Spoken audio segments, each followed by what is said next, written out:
It's been, especially for the people of Baramatu Kingdom, as they receive the Vice President. He's now leaving the Palace Square after that grand reception. He's moving to the Nigerian Maritime University takeoff site, which is at Kurute. You can see it right there on your screen, and they're already ready to receive him. BC, you can see the women once again. Yes, Melinda. Well, let's just give a recap of what has happened today. Of course, the Vice President is in Baramatu Kingdom, and after his arrival, he proceeded to a closed-door meeting with the traditional rulers of the Baramatu Kingdom, the governor of Delta State, Senator Ifeanyi Okowa, as well as other executive council members. Now, when they came out of the meeting, several people spoke to the vice president. I can remember the president of the Ijaw Youth Council spoke about their willingness to work with the federal government, and the Elders Forum, which cuts across various ethnic groups in the region, also gave some words of wisdom on how to reduce the restiveness in the region, and they handed over a document to the Vice President. Yes, indeed, Melinda. And the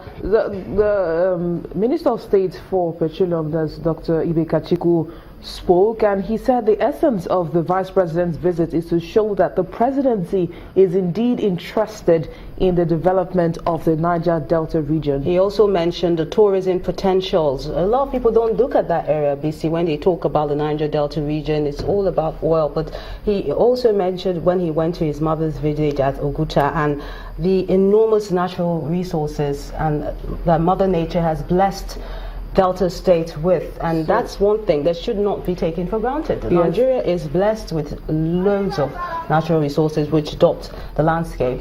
Yes, indeed, Melinda. So it's important for us to tap into the natural resources in the Niger Delta region and look beyond the oil, facilities that we have there. And the Vice President, in his message to the people, said that we must prepare for the future, and he lamented the huge high incidence of pipeline vandalism. He mentioned that there are about 3,700 incidents and over 20,000 persons lost their lives as a result of these incidents.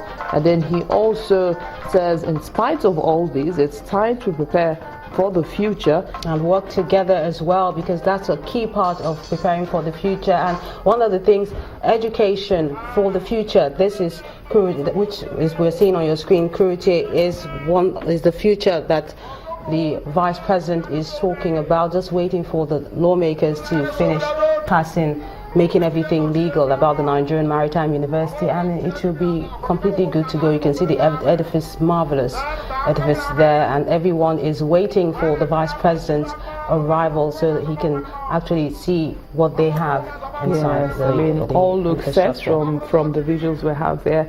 It appears the university is set to swing into action come September, and of course that explains why the people of the Baramatu Kingdom have come all out today to see this event, and I can imagine how happy, the joy in their hearts to see this day come to pass. It's expected, considering what it will bring for the community and the people as well. We mentioned about businesses. The businesses will grow because you have an institution, that is going to attract loads of investment, and it means money for the people as well. So that's why we could see the women, even one with her curlers. She couldn't wait. She just had to be there. Of course, I can imagine. And now let's mention one of the things that the Vice President said in his speech was that it's important to recognize the Niger Delta as a special place and be treated as well. I mean, that's also in line with what Dr. Kachiku said about looking at the tourism, aspect of the Niger Delta. So we hope that as a result of this meeting, indeed, would look beyond oil in the Niger Delta region and also focus on the other areas that the region has to offer. And he also the Vice President also has a lot of states he intends to visit.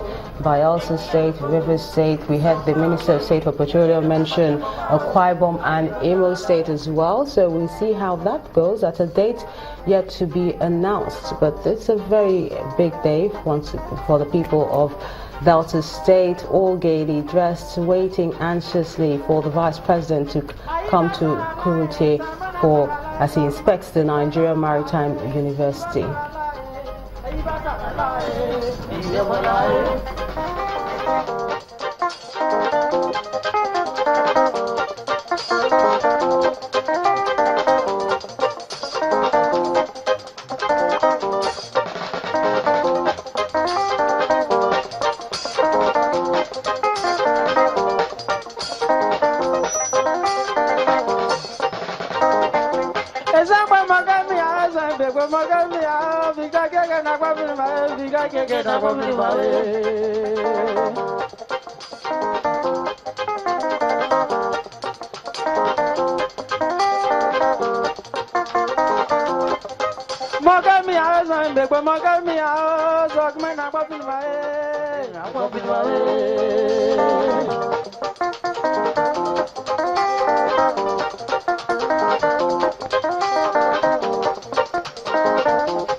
Just as we saw it in Garamatu, Kurute is also looking bright and sunny for this special occasion. The weather is also agreeing with the event, which is very good because we don't want to have any rains coming down. No, we certainly don't want to have any rains. I mean, a lot of effort must have been put in place to ensure that this day is a success. So, I mean, we couldn't ask for better weather than we have. You can hear the music going on at the background, and the women, of course, are already lined up. You can see them just waiting for the Nigeria's #2 citizen to come to Kurute.